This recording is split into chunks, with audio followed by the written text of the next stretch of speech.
Bonjour tout le monde, j'espère que vous allez bien. Aujourd'hui on est avec Sarah. Sarah, comment ça va? Hello, bien et toi? Ça va, super. Est-ce que tu pourrais te présenter de la façon dont tu le souhaites? Bien sûr. Alors, Sarah Arab, j'ai 25 ans. Alors, je sais pas mon parcours scolaire ou Comme tu le sens. Ce qui te semble intéressant. Alors, ce qui me semble intéressant, jeune entrepreneuse marocaine, entrepreneur plutôt. Je viens de lancer une marque il y a pas très longtemps. Il y a 2 mois, c'est encore une bébé marque. Donc je fais des granolas et des beurres végétaux chez moi à la maison et je les vends à travers le royaume. Donc j'étais pas du tout dans ça avant. Je m'étale je pense, mais, non, mais... j'étais pas du tout dans ça avant. Donc d'origine j'ai fait un bac ES, ensuite j'ai fait de la com en anglais à Paris, à l'ISCOM.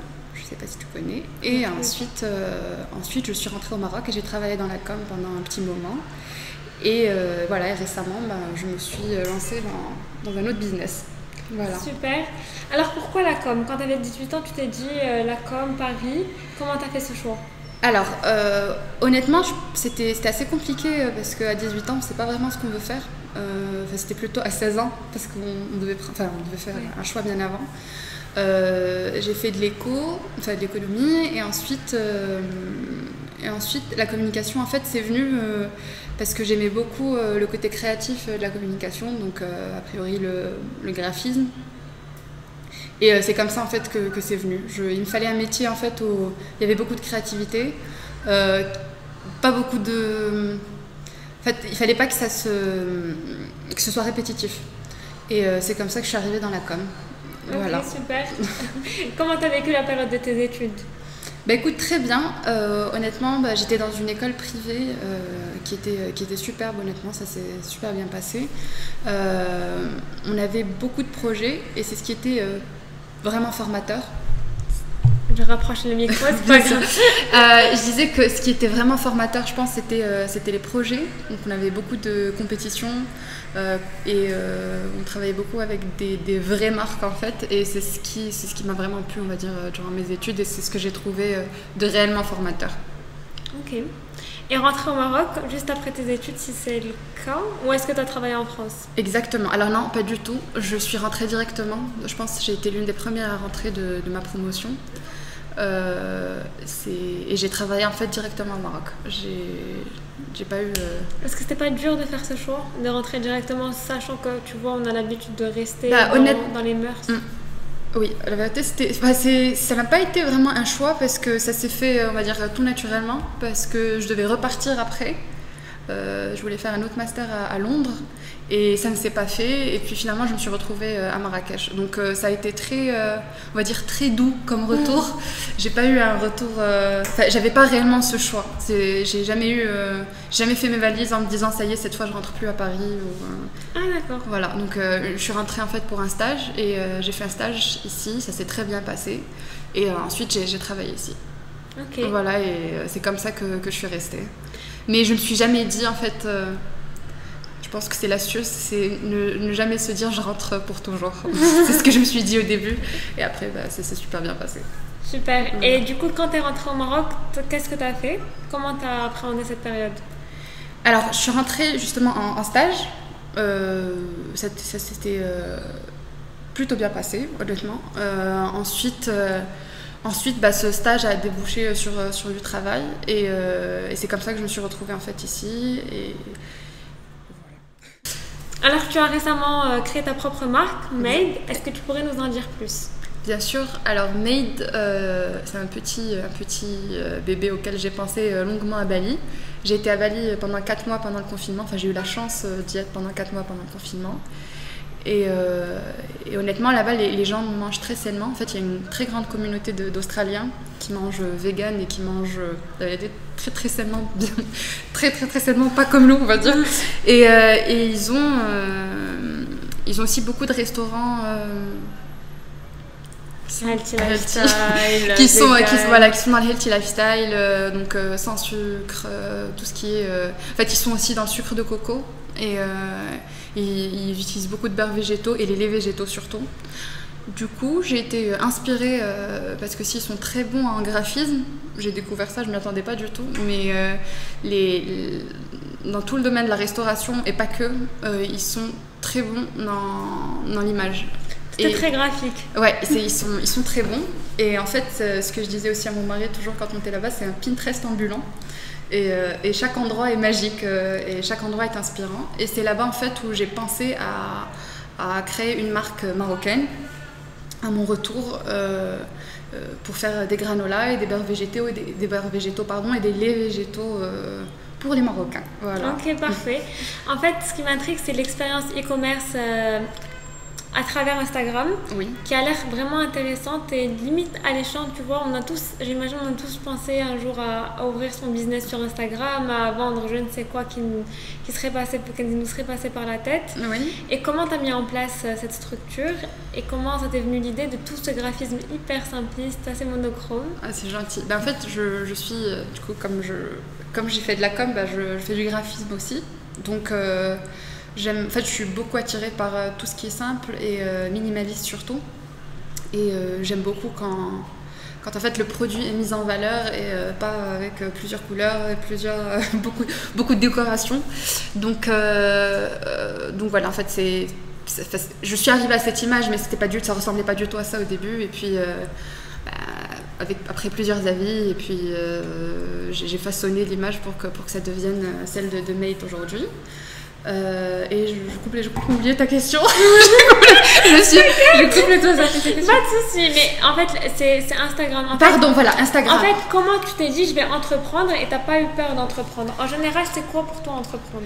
Alors honnêtement, j'ai eu un petit peu peur au début, mais je me suis dit je vais tenter ma chance avec un business où je ne perds pas beaucoup d'argent. C'est-à-dire au début, il n'y a pas un énorme investissement.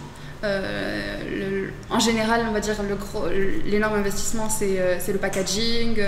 J'ai mis de l'argent dans le packaging quand même, mais je veux dire tout ce qui est graphisme, site web, tout ça, c'est ce qui freine beaucoup d'entrepreneurs parce qu'ils se disent ça coûte tant ou c'est des obstacles.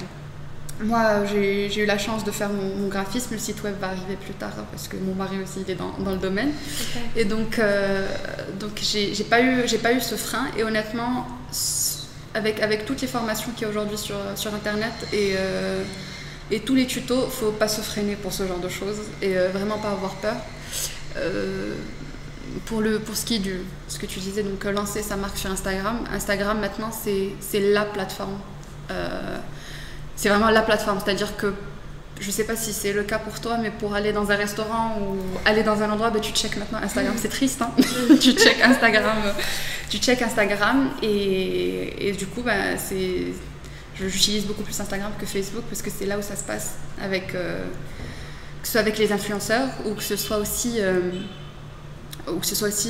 pour l'image, parce que c'est une plateforme qui favorise l'image et c'est ce qui est vendeur. Non, c'est pas ce que je fais. Je veux dire, c'est ce qui est vraiment vendeur, c'est de voir avant d'acheter. Voilà. Et est-ce que tu n'avais pas peur de l'échec une fois avoir lancé ta marque? Est-ce que tu n'avais pas peur de ne pas avoir tout cet engouement que tu as aujourd'hui qui est super? C'est gentil. Mais en fait, avoir peur, peut-être pas avoir peur, mais il y a toujours un petit stress et un petit peu d'anxiété en se disant écoute, si ça marche pas, et puis. Mais je me suis dit, fais-le, et puis si ça marche, tant mieux. Si ça marche pas, y a autre chose. Voilà, je ne me suis pas freinée à ce niveau-là, honnêtement. Ok, ça se voit que il faut pas avoir peur, honnêtement. C'est trop bien. Voilà. En fait, ça se voit que c'était en mode, c'est bon, t'as eu l'idée, tu l'as réalisée, t'as même pas pris le temps de te dire... honnêtement, j'ai travaillé sur l'image pendant un très long moment. Et j'étais convaincue que en fait, je voulais créer Made. J'avais cette idée en tête, j'avais pas le nom au début, après c'est venu plus tard, mais l'image, je l'ai imaginé pendant un moment, les bocaux transparents pour que le produit on le voit bien et que en fait c'est pour la transparence du produit, montrer au client qu'il y a vraiment que ce qu'on voit dans le paquet, qu'il y a zéro surprise. Et voilà, je sais. Encore une fois, je me suis perdue. Non, c'est très bien, t'inquiète. En fait, avant le Covid, t'avais pas du tout, enfin, toi, j'imagine, on était tous quelqu'un d'autre, tu vois. Et du coup, avant le Covid, tu travaillais dans quoi? Alors avant le Covid, j'étais dans la com. Et tu étais toujours dans ton emploi Oui, j'étais toujours dans mon emploi. Après, bon, il y a eu une grande pause parce que ça fonctionnait plus, très honnêtement, parce que avec la crise, la communication ou les réseaux sociaux, c'était pas vraiment, ou l'image, ou le graphisme, c'était pas vraiment la priorité des marques. Donc ça fonctionnait plus. Et puis Marrakech, c'est un marché très spécial au niveau, en tout cas dans mon secteur, la com. Donc j'ai mis en pause et voilà. Et puis en fait, ça s'est fait naturellement. Il y a eu une pause et puis ensuite je suis allée à Bali et ensuite voilà. Enfin j'ai quand même travaillé, j'ai gardé quand même quelques clients avec qui j'ai travaillé en freelance, mais ça c'est, on va dire, j'ai mis de côté, puis j'utilise maintenant mes compétences soit pour ma marque, soit pour d'autres clients, mais je fais les deux maintenant. Voilà. Ok, c'est super. Vraiment, c'est super intéressant. C'est gentil. Alors, au-delà de du coup tes études, ton travail avant le Covid et maintenant Made, oui. Tu avais une présence sur les réseaux sociaux si je ne me trompe pas. Une toute petite présence. Une toute petite présence. Oui. Est-ce qu'on en parle ou... Oui, non, pas de souci, il n'y a pas de problème. C'était quoi ton expérience des réseaux sociaux? Mais écoute, très honnêtement, maintenant c'est vraiment mis en pause, mais au début c'était très enfantin, on va dire. J'ai créé, j'avais une chaîne YouTube. Ouais, sérieux, je savais pas. Oui, en fait c'est comme ça que je suis arrivée à Instagram. Et je partageais, j'avais donc un compte Snapchat à un moment durant mes études et c'était super sympa parce que je partageais plusieurs choses avec plusieurs filles qui aussi étaient en train de faire, soit étaient au Maroc, soit étaient aussi en train de faire leurs études un petit peu partout dans le monde. Et puis on partageait des choses et puis je faisais des tutos make-up d'origine et ensuite c'est comme ça que j'ai eu Instagram et puis c'est comme ça que j'ai eu une toute petite communauté en fait sur Instagram. Et voilà, mais c'est vraiment... Et qu'est-ce que tu penses du coup du monde de l'influence?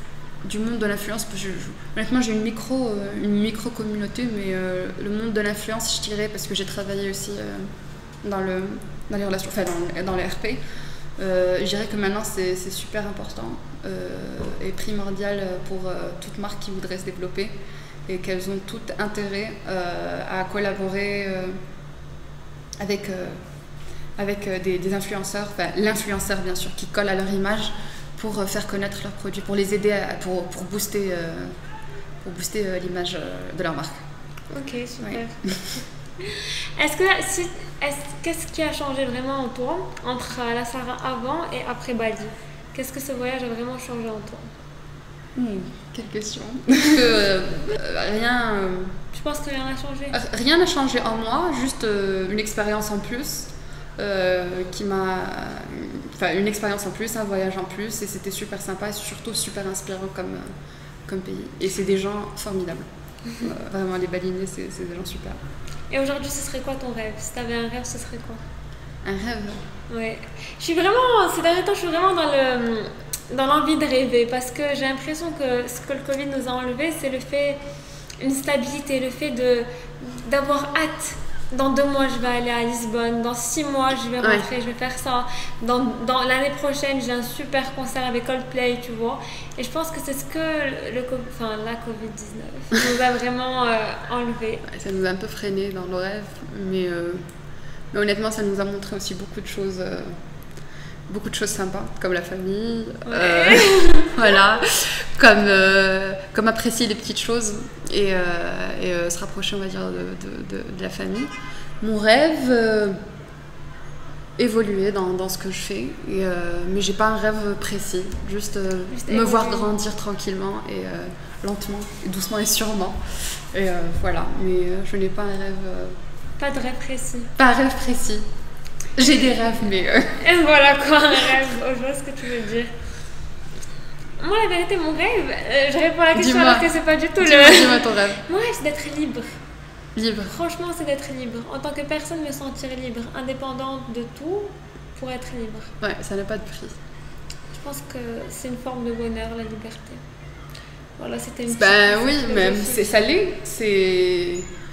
l'entrepreneuriat, c'est une forme d'être libre, enfin c'est une forme de liberté, pardon, mais c'est aussi très compliqué parce que c'est en tout cas de mon expérience avec l'entrepreneuriat, ma petite expérience, hein, c'est que il faut tout faire soi-même et c'est très important, je pense, pour tout nouveau entrepreneur, c'est de voir toutes les facettes de son business. C'est-à-dire que j'ai tout fait, c'est-à-dire même au début j'ai livré moi-même et je pense que c'est très important pour évoluer après et avoir vraiment la vraie liberté dont tu parles, pour voir en fait tout ce qui pourrait réellement freiner ton business et voir toutes les difficultés en fait que tu pourrais avoir et voir en fait toutes les étapes pour que même si un jour tu leads et que tu as quelqu'un, que tu lui dises voilà comment je voudrais que ce soit et je suis passée par là et c'est exactement comme ça que ça devrait être fait. Et ça c'est super. En fait le fait de te mettre dans la peau de chaque personne, qu'est-ce qu'elle va faire dans chaque... C'est super important. Ouais, ça on se rendait pas compte. Et c'est quoi les enseignements que tu as tirés en tant qu'entrepreneur? Les enseignements, alors il faut... alors moi je suis pas très rigoureuse et j'ai appris à devenir rigoureuse pour moi-même, enfin pour Made, parce que quand les choses ne sont pas faites en fait au bon moment, on se retrouve avec beaucoup de travail et je pense que c'est la rigueur. J'ai appris, je ne suis pas du tout rigoureuse, hein, mais j'ai acquis un peu de rigueur. La rigueur, je trouve que c'est dur d'être rigoureux et d'être précis, tu vois, la précision. Oui, c'est très important. En fait, il y a beaucoup de laisser-aller dans la culture marocaine, surtout dans cette belle ville de Marrakech, qu'on retrouve, qui est culturelle de faire de l'à peu près. Ah oui. Et c'est quelque chose qu'on n'apprend pas. Du brouillon. Oui. C'est quelque chose qu'on n'apprend pas, c'est quelque chose... En fait, c'est plus de l'expérience qui nous apprend à être rigoureux. En fait, c'est surtout après compliqué, une fois... même si toi, tu es rigoureuse, après travailler avec des gens qui ne le sont pas... Mais je sais pas je veux dire, si jamais, si tu l'es... et après avoir affaire à des personnes qui ne sont pas du tout, et ça c'est compliqué. Oui, il y a un gros décalage, ça c'est sûr. Ouais. Vraiment. Voilà. Je voulais te demander, est-ce que tu n'as pas fait face à des périodes de doute par rapport à tes projets? De doute par rapport à Made, par rapport à Made. En général dans la vie et aussi par rapport à Made. Alors, oui, c'est normal. Enfin, j'ai eu plusieurs moments de doute en me disant est-ce que c'est vraiment ce que je veux faire toute ma vie. Et je sais pas si tu as eu ça aussi, mais me dire attends, stop, est-ce que c'est vraiment ce que je veux faire? Mais je pense que c'est normal et on revient juste un petit peu plus fort après. Et puis si, honnêtement, a priori Made, c'est quelque chose qui traîne dans ma tête depuis un moment. Et j'attendais toujours le bon moment, sauf qu'il n'y en a pas en fait. Le bon moment n'existe pas, juste voilà. Et du coup, c'est important de juste se lancer et puis se dire ça marche, tant mieux, ça marche pas, c'est pas grave. Voilà, c'est ce que Covid aussi m'a appris, hein, me dire si ça marche pas, tant mieux, si ça marche pas, il y a 46 000 autres choses à faire. Ça c'est sûr, il y a tellement de simplicité, tu es tellement sereine dans ce que tu dis que c'est très rassurant, hein, c'est super cool. Je suis rassurante. Si tu avais des conseils à donner à des futurs entrepreneurs, qu'est-ce que ce serait? Qu'il faut se lancer. Déjà, je dirais qu'il faut se lancer. Je suis encore moi-même toute petite entrepreneur, hein, mais je dirais qu'il faut pas se mettre d'obstacles et puis faut pas se mettre des objectifs super... il faut se mettre des objectifs qu'on peut atteindre, des petits objectifs, et ensuite y aller crescendo. Et puis c'est comme ça qu'après qu'on évolue. Faut pas se dire il faut que j'attende d'avoir ça. C'était quoi ça? J'ai eu peur. Pardon. Non, t'inquiète, non, c'est pas grave.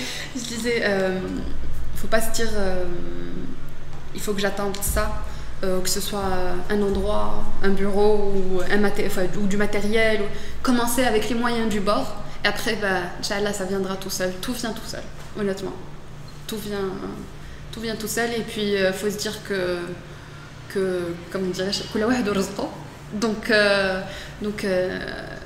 si tu as de la volonté et que tu as une image, tu as un truc en tête, et il faut le faire, comme ça au moins au moins tu te l'enlèves de ta tête. Au moins si ça marche, et ben tant mieux. Si ça marche pas, c'est pas grave. C'est dit, au moins je l'ai fait. Au moins je l'ai fait. Faut pas que ça traîne dans la tête des gens. Voilà. Ça c'est sûr. Si vous avez un projet, une idée, lancez-vous. Voilà, le grand message. Oui, c'est vrai. Bah oui. Faut pas se mettre des freins. Voilà. Si tu avais des ressources à conseiller, des choses qui t'ont peut-être aidé dans ton quotidien, des chaînes YouTube que tu aimes bien, des livres que tu as lus qui sont cool. Alors honnêtement, je suis beaucoup de comptes Instagram. Je ne pourrais pas te dire comme ça le nom. T'inquiète, on mettra... oui, alors j'ai des petits comptes Instagram qui vont aider... qui vont t'aider à forger une image à travers les réseaux sociaux ou les nouvelles techniques en fait de vidéos, ou sinon j'ai aussi regardé quelques vidéos sur YouTube pour prendre de jolies photos. Et sinon, à part ça, j'ai pas, c'est tout ce qu'on va dire. Un petit peu ce que j'ai appris à l'école et puis un petit peu ce que j'ai appris toute seule. Voilà. C'est super. Franchement, en fait, on a tellement de ressources aujourd'hui qu'on peut apprendre des métiers sur tous les réseaux, sur Internet. Il y a des formations en tout. C'est incroyable. On a accès à tout. Faut juste vouloir. Exactement. Faut juste de la volonté. Et du temps. Hein, c'est simple. Faut juste vouloir, c'est vrai. Avec beaucoup de volonté, on peut faire beaucoup de choses. Grave. Alors, Sarah, question signature du podcast. Sarah, pour toi, c'est quoi devenir adulte? Ouh là là, moi je ne peux pas devenir adulte. C'est compliqué. C'est quoi devenir adulte? Alors là. Peut-être que... Je sais pas. Je sais pas du tout. Qu'est-ce que devenir adulte? Je me considère même pas encore comme adulte. Alors tu sais pas, c'est une très belle réponse. Je sais pas du tout. Ouais, vous nous direz c'est quoi devenir adulte. S'il y a un adulte parmi nous, hein, si jamais il y a un adulte de passage, vous nous direz. Voilà. Cette conclusion. Merci beaucoup Sarah. Mais je t'en prie, merci à toi. Et j'adore ton concept, c'est super sympa et keep going. Merci beaucoup. Bisous tout le monde.